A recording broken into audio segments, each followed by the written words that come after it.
Good morning, praise the Lord, ઈશ્વરનો આભાર માનતા આવો ફરી એકવાર આજના દિવસની શરૂઆત પ્રભુના વચન અને મનન દ્વારા કરીએ. પ્રભુનું વચન કહે છે કે તે વેળાએ ઈસુએ કહ્યું કે, ઓ બાપ, આકાશ તથા પૃથ્વીના પ્રભુ, હું તમારી સ્તુતિ કરું છું, કેમ કે જ્ઞાનીઓ તથા તર્કશાસ્ત્રીઓથી તે એ વાતો ગુપ્ત રાખી ને બાળકોની આગળ પ્રગટ કરી છે. માથથી લખેલી સુવાર્તા તેનો 11મો અધ્યાય 25મી કલમ. આજનો વિચાર. ખ્રિસ્તમાં અતિ પ્રિયવાલા મિત્રો, પ્રભુ ઈસુ ખ્રિસ્તના પ્રિય અને મધુર પવિત્ર નામમાં આપ સર્વને સવારની પ્રેમી સલામ. પરમેશ્વર પિતાની સ્તુતિ આરાધના કરતા પ્રભુ ઈસુ ખ્રિસ્ત તે માટેનું ચોક્કસ કારણ પણ આપે છે કે જે વાતો પરમેશ્વરે જ્ઞાનીઓ તથા તર્કશાસ્ત્રીઓથી ગુપ્ત રાખી છે, તે વાતો પરમેશ્વર પિતાએ બાળકોની આગળ પ્રગટ કરી છે.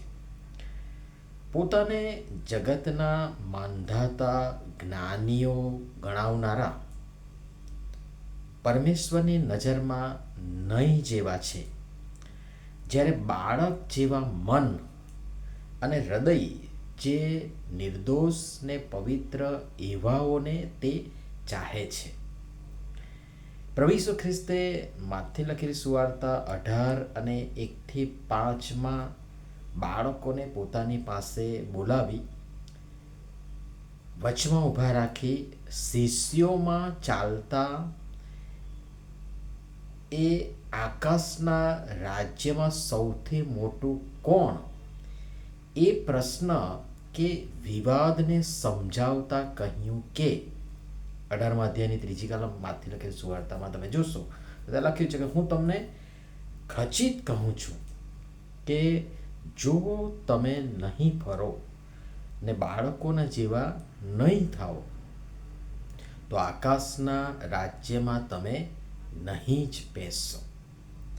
અને એવા નિર્દોષ ને પવિત્ર બાળક જેવા નમ્ર લોકો જે પ્રભુના ખરા બાળકો છે, તેમની આગળ પરમેશ્વર પોતાના રહસ્યો અને મર્મો ખોલે છે.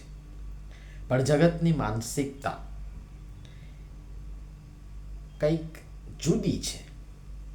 તેઓ તો એમ પણ કહેશે કે આ વળી કોણ, અમને બોધ, અમને શિક્ષણ આપનારો, આ તો પેલો સાવ સામાન્ય માણસ, ગરીબ માણસ, આદિવાસી માણસ, પછાત માણસ, ગામડાનો માણસ, અબોધ માણસ, અભણ માણસ, એની પાસે વળી શું હોય. સ્વાભાવિક છે ને એ થાય છે પણ ખરું.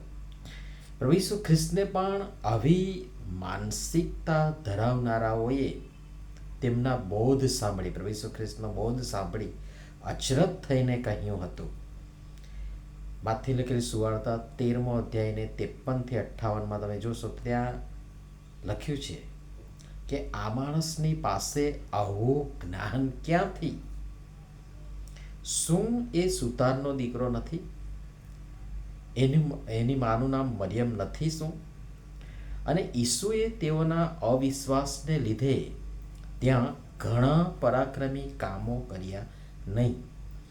મતલબ આ માનસિકતા સ્વયં માણસને, આપણને પોતાને તો નુકસાન કરે જ છે, પણ સાથોસાથ બીજાઓને પણ જે લાભ થવો જોઈતો હતો, જે મળવું જોઈતું હતું, એમાં બાધરૂપ બને છે. ઈસુ દ્વારા ત્યાં જે પરાક્રમી કામો થવા જોઈતા હતા, તે તેઓના અવિશ્વાસને કારણે તેમણે ત્યાં ન કર્યા. પરમેશ્વર પિતાની દ્રષ્ટિમાં બધા જ એક સરખા છે, એક સમાન છે, તેમના બાળકો છે.